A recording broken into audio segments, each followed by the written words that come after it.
So why are Brits and other expats flocking to Southeast Asia? Let me explain, at least from my point of view anyway.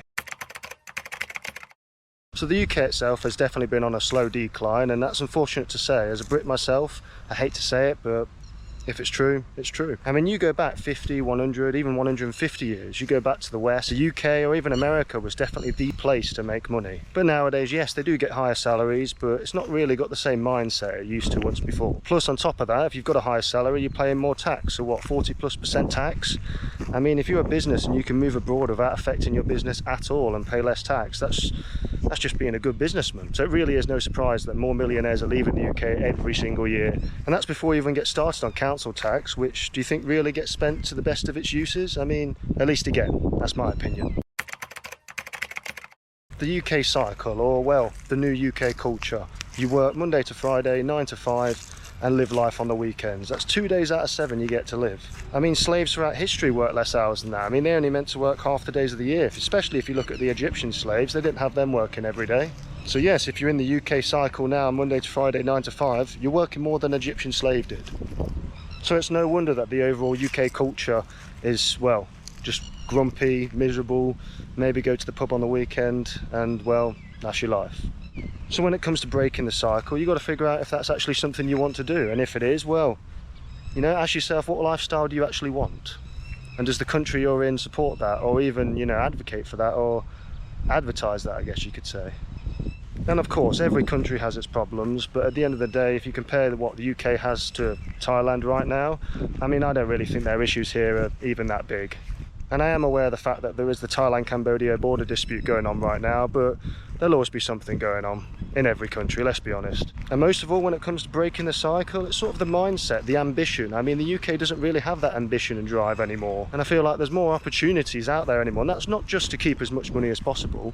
I mean, when you move out here, I mean, you spend less. In order to live more, you don't need to spend as much, so you don't need to make as more. And it definitely changes your mindset, especially when you see how happy the people are here compared to, well, back in England when they're meant to be earning much higher salaries.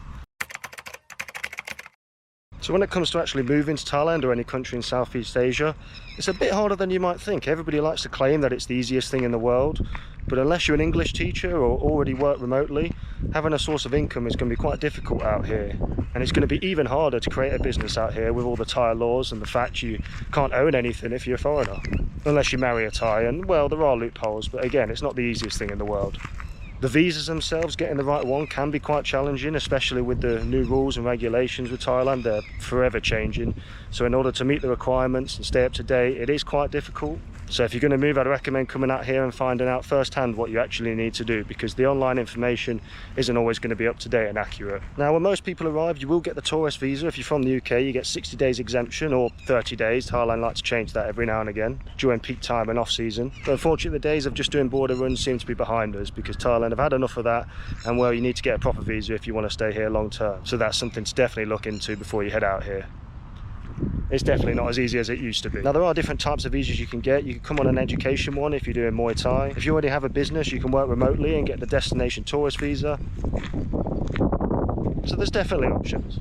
Also, make sure you have a plan, a source of income, or at least an idea where you're going to get your income from, because if you don't have a clue, you're probably going to fall into the trap that most expats run into, and that's run out of money and then having to run home.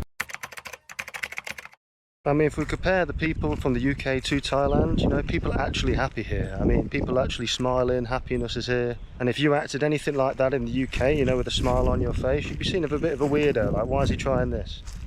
And quality life is arguably better here. I mean, better weather, better culture, and arguably safer. I mean, at the end of the day, everywhere is going to have its bad parts, let's be honest.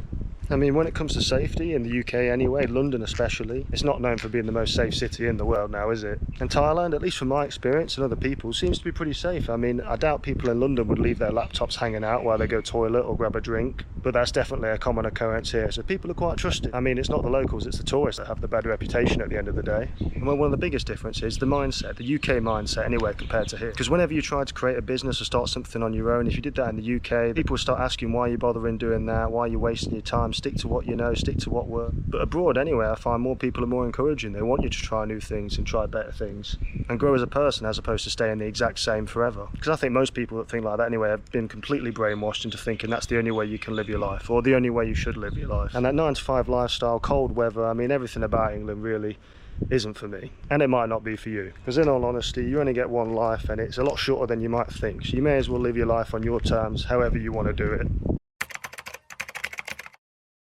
And well, why did I move? Well, there's a few things. For one, I thought, what's the worst that can happen, right? I mean, what, I fail, I run out of money and I have to run home like 95% of expats that come out to live here in Southeast Asia? I mean, what, I'd end up back working a similar job or the same job I was before as if nothing happened? Like, what?